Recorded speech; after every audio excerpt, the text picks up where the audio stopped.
When Mrs. Pearl entered the restaurant, the warmth she usually felt upon arrival was missing. The cozy atmosphere she had grown attached to over the years seemed oddly distant today. Her eyes swept across the room, taking in the hum of quiet conversations, the clatter of dishes, and the comforting scent of fresh food. But instead of the usual friendly greetings from the staff, she was met with cold, dismissive stares. Something was wrong. She had been a loyal patron for years, celebrating birthdays, anniversaries, and quiet moments here. This place held cherished memories of warmth, family, and community. Today was no different. It was her birthday. She had made a reservation just yesterday, as she had done many times before, anticipating a pleasant evening. But something felt off. Her gaze landed on a new face, a young waiter standing behind the counter. He looked at her briefly before returning to his notepad, his expression sour, his attitude anything but welcoming.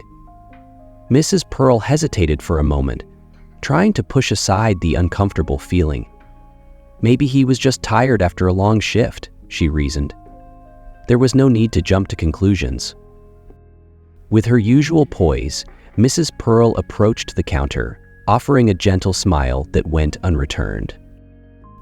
"Hello, I have a reservation under the name Pearl," she said in a calm, polite tone. The waiter glanced at her, his expression briefly flickering irritation, disdain. She couldn't quite tell, but whatever it wasn't warm. "There are no tables available," he said flatly, without even checking the reservation list. Mrs. Pearl's brow furrowed slightly. "I called yesterday to confirm. Could you check again, please?" The waiter sighed loudly, clearly impatient. "I said there are no tables available," he repeated, waving her off. "You should try somewhere else." No apology, no explanation, just a cold, indifferent response. Mrs. Pearl felt a familiar ache tighten in her chest. She had encountered this kind of treatment before, the quiet dismissal, the unspoken judgment. But never here, in a place she had come to love. Still, she did her best to remain composed. "Are you sure?" she asked, her voice steady but with an edge of disbelief. "Perhaps I can wait by the counter until something opens up." The waiter barely glanced at her, crossing his arms over his chest. "There's nothing for you here," he said with a smirk. "You should leave." Mrs. Pearl stood there, taken aback by the sheer coldness of his words. There was something deeper behind them, something she had felt her whole life, but had hoped was becoming less common. His expression, his tone, his very posture. They all spoke of a disdain she knew too well. It wasn't just about the tables. It was the way he looked at her, the way he dismissed her without a second thought. This wasn't about a reservation. It was about something much older, much darker. For a moment, she felt herself shrink. The years of quiet endurance, the countless moments of looking the other way, all threatened to pull her under. But she had learned long ago that dignity wasn't something handed out by others. It was something you carried within you, no matter how others treated you. She straightened her back slightly, her hands steady as she placed them on the counter. "Perhaps you don't know who I am," she said quietly. Hoping to appeal to some sense of reason in him. Maybe he's just young and ignorant, not malicious, she thought. The waiter chuckled softly, shaking his head. "I don't care who you are," he said, his smirk widening. "There's no place for people like you here." The words hit her like a blow. The room seemed to grow smaller, the walls closing in as the weight of his statement sank in. People like you. She had heard it before, felt its sting before, but it never stopped cutting deep. To hear it here, in a place where she had always felt welcome, where she had so many fond memories, it was like a betrayal. She looked around the restaurant, feeling the eyes of the other diners on her. Some glanced away quickly when they caught her gaze, Others continued to watch, curiosity and discomfort written on their faces. She had never liked being the center of attention, but this was different. This wasn't just about her. This was about every time she had been told she didn't belong, every time she had been made to feel less than. For a moment, she considered walking out. She was tired of the endless fight, tired of proving her worth, tired of standing up against the same old prejudices. But something inside her stirred, a fire that had never quite gone out, no matter how many times she had been tested. She wasn't just a customer here. She was Mrs. Pearl. And this young man, with all his arrogance and ignorance, had no idea who he was speaking to. But she wouldn't play her cards just yet. She wouldn't reveal her connection to the owner, not until the time was right. First, she wanted to see just how far this young man was willing to go in his disrespect. The restaurant, her safe space for so long, now felt foreign and hostile. But she wouldn't leave, not without making it clear that she had every right to be there. She had earned that right, and she wasn't about to let some unkind words chase her away. The waiter, sensing her hesitation, leaned in slightly, his smirk still plastered across his face. "Do you really think you belong here? Look at you!" His eyes flicked dismissively over her worn coat and simple shoes. "This isn't your kind of place anymore." Mrs. Pearl felt her heart pound in her chest, a mixture of anger, hurt, and defiance swirling inside her, but she remained calm, her voice steady as she spoke. "I'd like to speak to the manager," she said softly but firmly. The waiter's eyes narrowed as Mrs. Pearl calmly repeated her request, hoping this was just a misunderstanding. She had always believed in giving people the benefit of the doubt, even when the signs were all there. But today, that belief was being tested. Instead of acknowledging his mistake, the young man's face hardened, a trace of a sneer forming at the corners of his lips. "I've already told you," he said, his voice now colder, more pointed. "There are no tables available." Mrs. Pearl kept her voice steady, refusing to match his rising hostility. "I confirmed my reservation yesterday. Could you check again, please?" She knew she was in the right. This wasn't about a mix-up or an oversight. There was something else here, something deeper, and it was becoming harder to ignore. The waiter sighed dramatically, as though her simple request was an unbearable inconvenience. He didn't even bother looking at the reservation list. Instead, he leaned forward slightly, lowering his voice as though sharing a secret. "You don't belong here," he said, his words dripping with condescension. "There are plenty of other places for someone like you." There it was. The unspoken judgment she had felt creeping in from the moment she stepped through the door was now laid bare. It wasn't just about her reservation or availability. It was about her, who she was, what she looked like, what he assumed she represented. He saw her as lesser, someone unworthy of the space she had every right to occupy. Mrs. Pearl stood there, the weight of his words hanging in the air, suffocating. Her mind began to drift, not because she was weak, but because she had lived this moment before, countless times. She remembered being a little girl walking into stores with her mother, only to be followed by suspicious eyes. She remembered being told she couldn't sit in certain sections or that certain doors weren't for people like her. And later, as a young woman, she faced the same discrimination in the workplace, where her skills were overlooked and her worth questioned, all because of her appearance. These weren't just memories. They were scars. Scars she had hidden, buried under years of quiet resilience, but they never truly faded. She had spent a lifetime pretending these moments didn't hurt, that they didn't eat away at her dignity. But each one had left a mark, small but indelible. The waiter's tone grew sharper, pulling her out of her memories. "Why don't you just leave? You're wasting everyone's time," he added, his voice rising enough for others to hear. Mrs. Pearl glanced around, She could feel the eyes of the other patrons on her now, a mixture of curiosity and discomfort. Some looked away quickly when their gazes met hers, while others continued to stare, as though waiting for her to break, to leave in quiet humiliation. She had felt this before, too. The isolation, the sense that no one would stand up for her, that she was alone in this moment, just as she had been so many times before. But she wasn't that young girl anymore.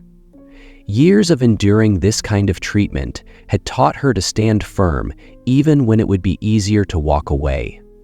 Her experiences had built a quiet strength in her, a resilience that couldn't be taken by a few hateful words. She had fought too hard, come too far, to let this waiter or anyone else make her feel small. The room seemed to shrink around her, but Mrs. Pearl remained still, her posture straight, her hands steady. She wasn't going to let him push her out, not like this. "You don't have to raise your voice," she said softly but firmly. "I'm not asking for anything unreasonable, just the table I reserved." Her calmness only seemed to infuriate the waiter more. He stepped back, crossing his arms with a smirk that made it clear he had no intention of helping her. "I've told you," he sneered, "you're not getting a table here, and frankly, I don't care who you think you are." I put out my hands, but he caught them in his. He gazed at me for a moment. There was a moment of silence, thick with tension, as Mrs. Pearl processed the full extent of his disrespect. The words felt like a slap, not just because of what he said, but because of the message behind it. He didn't see her as a customer, a person with dignity.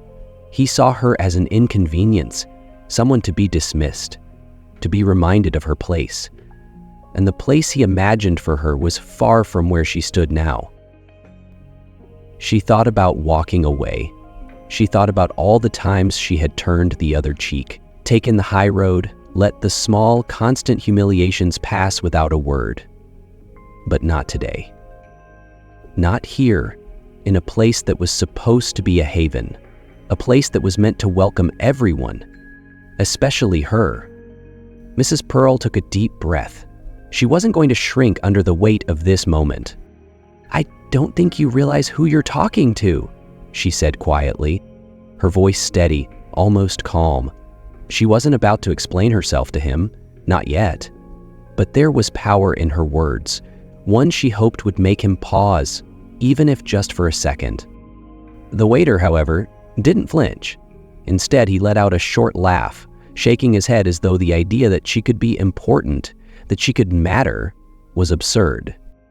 "It doesn't matter who you are," he said, his tone dripping with arrogance. "You're not welcome here."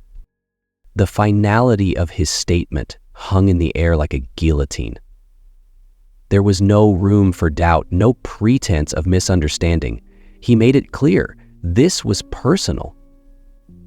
His prejudice, his contempt, was laid bare for everyone to see, and yet he showed no shame.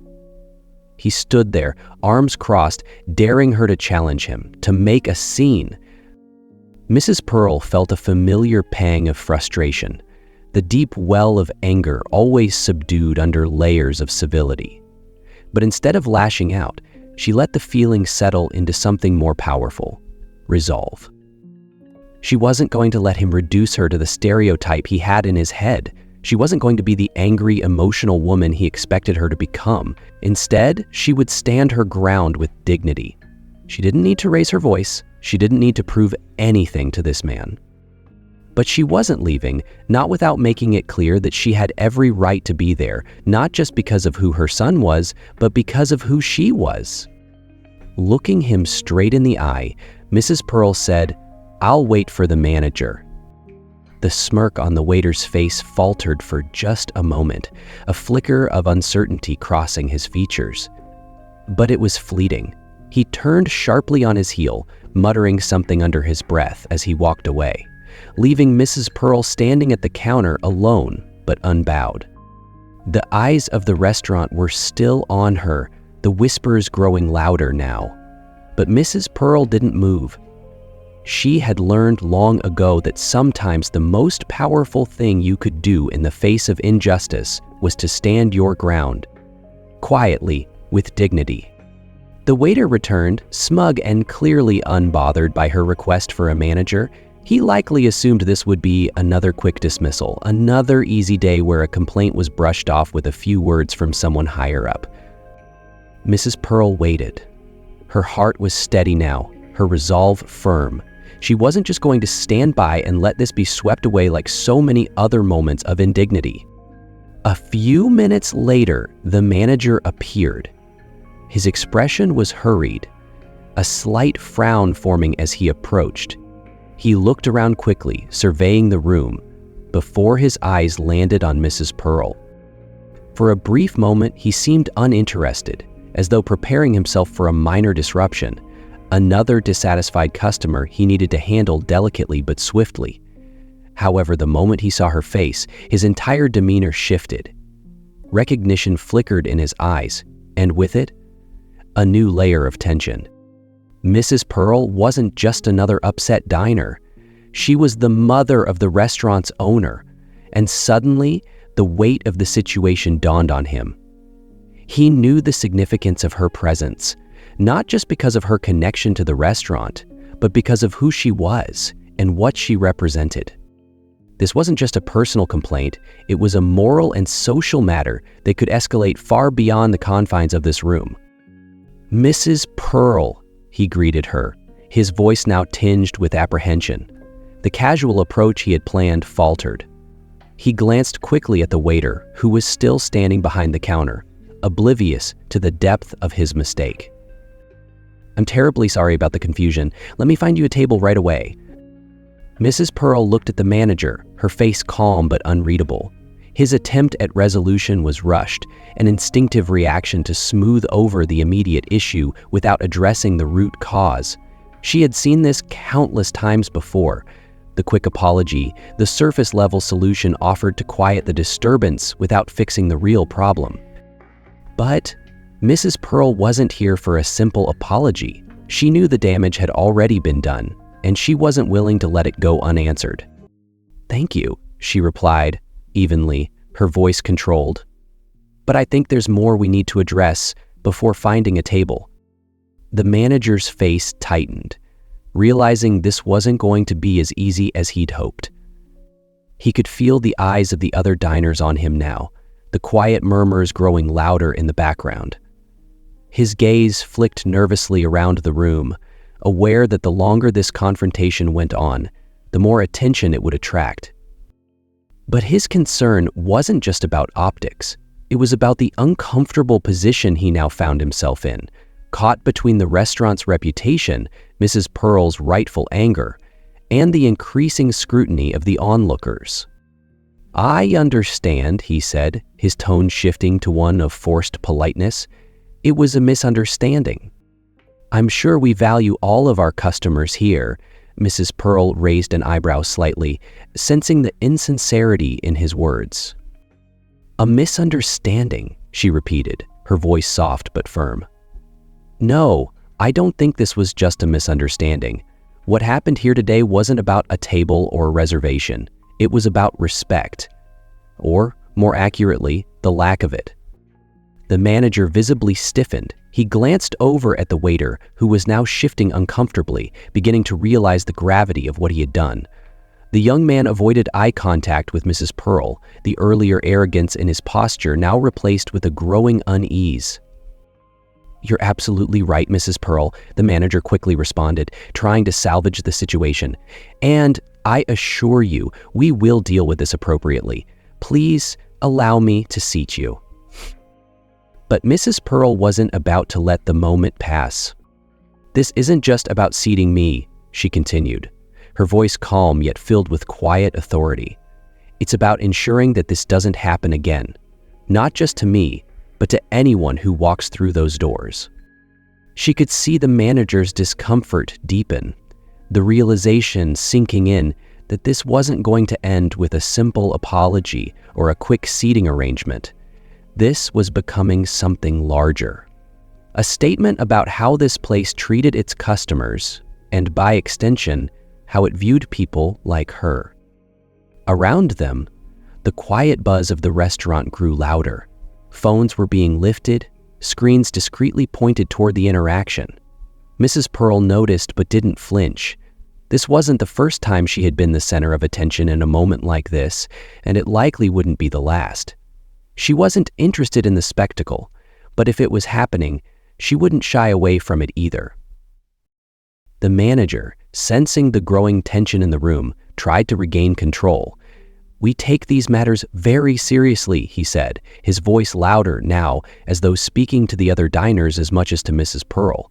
"This behavior is not representative of our values, and I assure you it will be addressed immediately." The words hung in the air, but Mrs. Pearl could see through them. It was the same line she had heard so many times before. Promises of change, assurances that this kind of treatment wasn't tolerated, only for nothing to really change.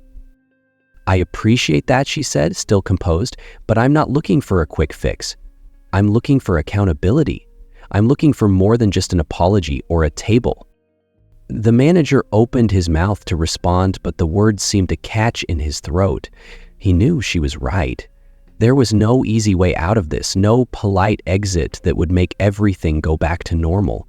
The situation had spiraled beyond his control, and now, with the other patrons watching and cameras capturing the moment, the stakes had been raised. Mrs. Pearl stood there, her presence commanding without being confrontational. She didn't have to raise her voice or make a scene. Her calmness, her quiet dignity, made the weight of her words even heavier. The manager shifted uncomfortably. He knew he had to act decisively, but he was also keenly aware of how delicate the situation had become. "I'm truly sorry, Mrs. Pearl," he said again, this time with more sincerity, his earlier facade of prefalish and mild pressure cracking under the pressure. "I'll speak with the owner directly about this, and we will make sure this is handled properly. Please believe me when I say that." Mrs. Pearl met his gaze, unblinking. "I'll hold you to that," she said simply. She knew her son would hear about this soon enough, but for now, she needed to see the situation addressed from within. By this point, the atmosphere in the restaurant had shifted completely. What had started as a quiet, almost unnoticed exchange had now turned into a focal point. Patrons whispered among themselves, some in shock, others quietly nodding in agreement with Mrs. Pearl's words. The story was already spreading beyond the walls of the restaurant, carried by the hands of those filming the interaction, their posts on social media gaining traction even as the conversation continued. The manager glanced around, sensing the mounting pressure. He knew this wasn't just a matter of keeping a single customer happy. It was about the reputation of the entire establishment. He straightened his back, his face now more serious, more intense. "I'm sure we value all of our customers here." Mrs. Pearl raised an eyebrow slightly, sensing the insincerity in his words. "A misunderstanding?" she repeated, her voice soft but firm. "No, I don't think this was just a misunderstanding. What happened here today wasn't about a table or a reservation. It was about respect. Or more accurately, the lack of it." The manager visibly stiffened. He glanced over at the waiter, who was now shifting uncomfortably, beginning to realize the gravity of what he had done. The young man avoided eye contact with Mrs. Pearl, the earlier arrogance in his posture now replaced with a growing unease. "You're absolutely right, Mrs. Pearl," the manager quickly responded, trying to salvage the situation. "And I assure you we will deal with this appropriately. Please, allow me to seat you." But Mrs. Pearl wasn't about to let the moment pass. "This isn't just about seating me," she continued, her voice calm yet filled with quiet authority. "It's about ensuring that this doesn't happen again, not just to me, but to anyone who walks through those doors." She could see the manager's discomfort deepen, the realization sinking in that this wasn't going to end with a simple apology or a quick seating arrangement. This was becoming something larger, a statement about how this place treated its customers and, by extension, how it viewed people like her. Around them, The quiet buzz of the restaurant grew louder. Phones were being lifted, screens discreetly pointed toward the interaction. Mrs. Pearl noticed but didn't flinch. This wasn't the first time she had been the center of attention in a moment like this, and it likely wouldn't be the last. She wasn't interested in the spectacle, but if it was happening, she wouldn't shy away from it either. The manager, sensing the growing tension in the room, tried to regain control. "We take these matters very seriously," he said, his voice louder now, as though speaking to the other diners as much as to Mrs. Pearl. "This behavior is not representative of our values, and I assure you it will be addressed immediately." The words hung in the air, but Mrs. Pearl could see through them. It was the same line she had heard so many times before. Promises of change, assurances that this kind of treatment wasn't tolerated, only for nothing to really change. "I appreciate that," she said, still composed, "but I'm not looking for a quick fix. I'm looking for accountability. I'm looking for more than just an apology or a table." The manager opened his mouth to respond, but the words seemed to catch in his throat. He knew she was right. There was no easy way out of this, no polite exit that would make everything go back to normal. The situation had spiraled beyond his control, and now, with the other patrons watching and cameras capturing the moment, the stakes had been raised. Mrs. Pearl stood there, her presence commanding without being confrontational. She didn't have to raise her voice or make a scene. Her calmness, her quiet dignity made the weight of her words even heavier. The manager shifted uncomfortably. He knew he had to act decisively, but he was also keenly aware of how delicate the situation had become. I'm truly sorry, Mrs. Pearl," he said again, this time with more sincerity, his earlier facade of professionalism cracking under the pressure. "I'll speak with the owner directly about this, and we will make sure this is handled properly. Please believe me when I say that." Mrs. Pearl met his gaze, unblinking. "I'll hold you to that," she said simply. She knew her son would hear about this soon enough, but for now, she needed to see the situation addressed from within. By this point, the atmosphere in the restaurant had shifted completely. What had started as a quiet, almost unnoticed exchange had now turned into a focal point. Patrons whispered among themselves, some in shock, others quietly nodding in agreement with Mrs. Pearl's words. The story was already spreading beyond the walls of the restaurant, carried by the hands of those filming the interaction, their posts on social media gaining traction even as the conversation continued.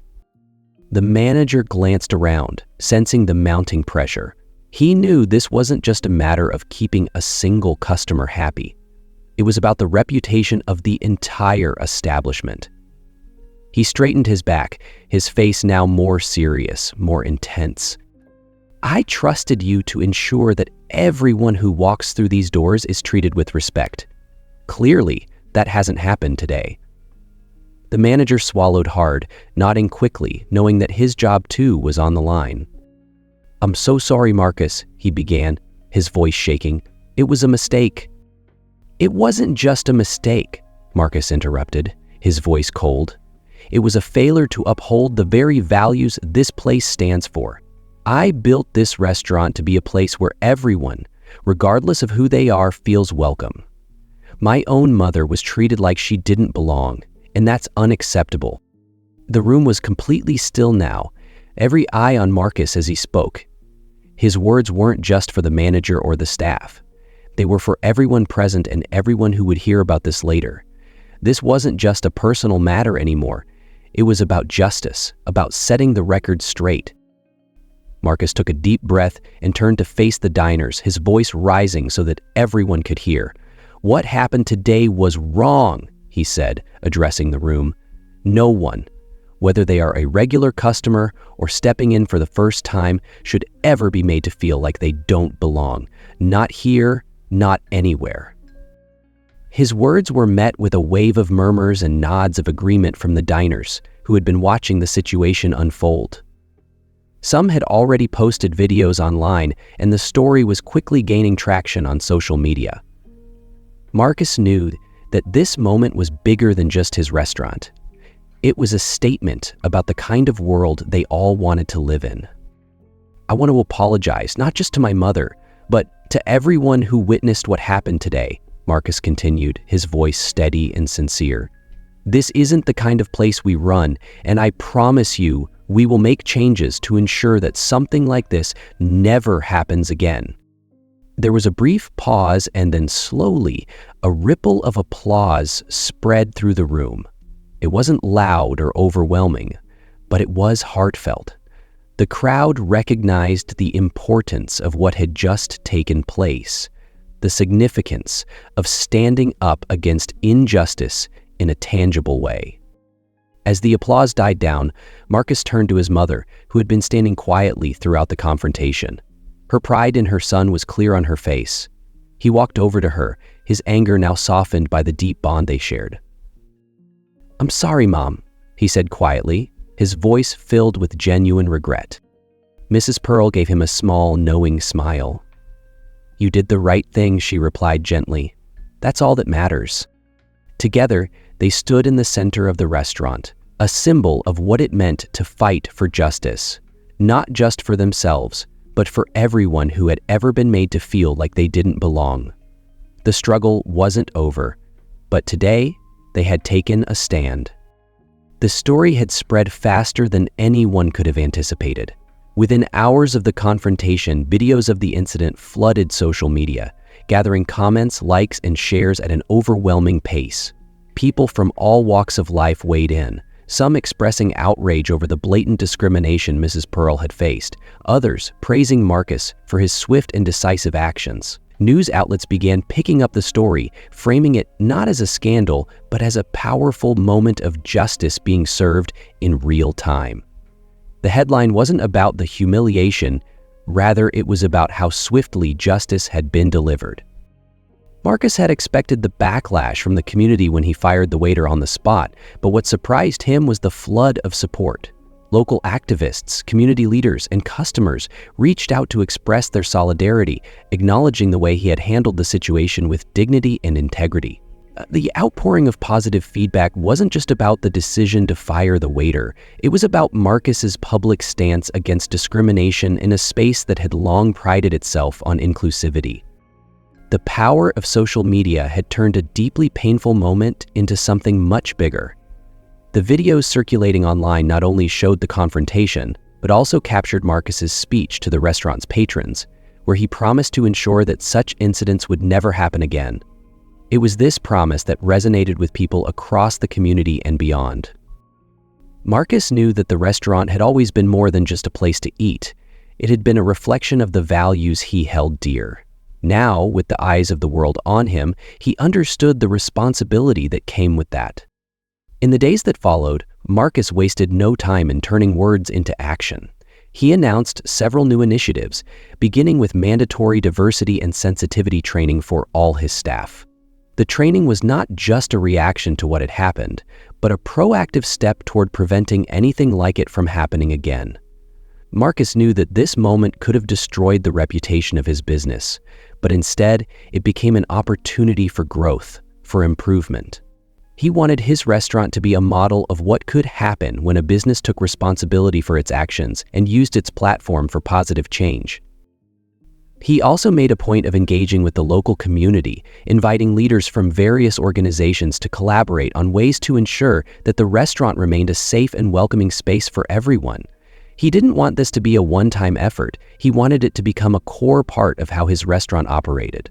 The community responded in kind, offering their support, their ideas, and their commitment to ensuring that this became more than just a lesson learned. It became a movement toward lasting change.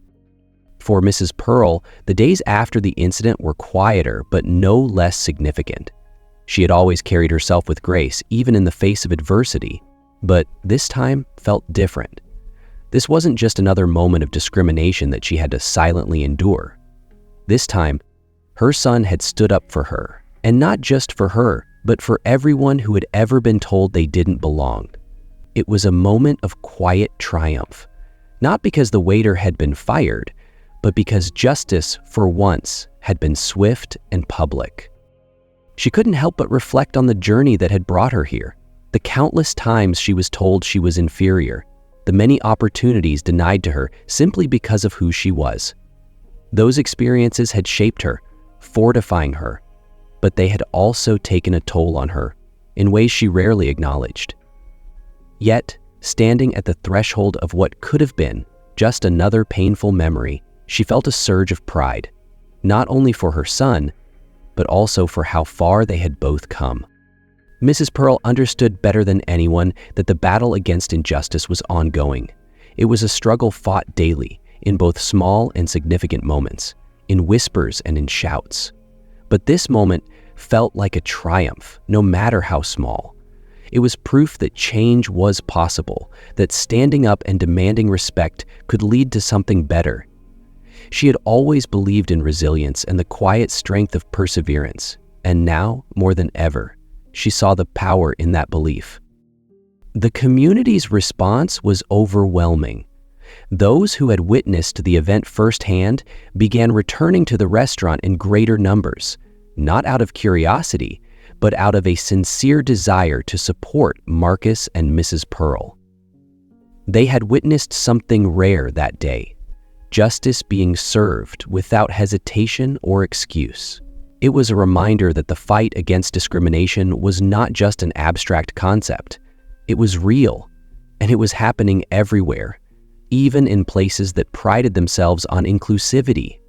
The restaurant became a symbol of resilience and change, not because it avoided scandal, but because it confronted it directly. Messages of support poured in. Some shared their own experiences of prejudice in daily life, expressing gratitude for Marcus's actions. Others came from allies, people who recognized the significance of what had happened and wanted to show they too were committed to fighting discrimination. The restaurant's social media pages were flooded with comments, many from people who had never been there, but now promised to visit the next time they were in town. The support wasn't just local, it was global, a reflection of how widespread these issues were and how much attention people were paying. As days turned into weeks, Marcus kept his promise. The new initiatives were successfully implemented, and the restaurant began to feel like a place of healing rather than hurt. The staff embraced the changes, realizing this was about more than just pleasing customers. It was about creating a space where everyone felt safe, respected, and valued. The sensitivity training was just the beginning, and Marcus knew there was still more work to do. But for the first time in a long time, he felt hopeful, not just for his restaurant, but for the wider community it served. Mrs. Pearl watched everything unfold with quiet satisfaction. She had always believed her son was capable of greatness, but witnessing it in action, watching him transform this painful moment into something beautiful, filled her with a sense of pride that words couldn't fully express. She knew challenges still lay ahead, but today, in this moment, she allowed herself to savor the victory they had earned together. As she prepared to leave the restaurant that day, she paused at the door, absorbing the familiar scents, sounds, and warmth of the place she had always cherished.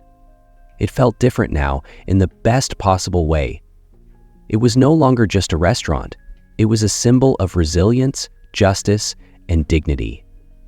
And as she stepped outside, Mrs. Pearl was more than a mother or a customer.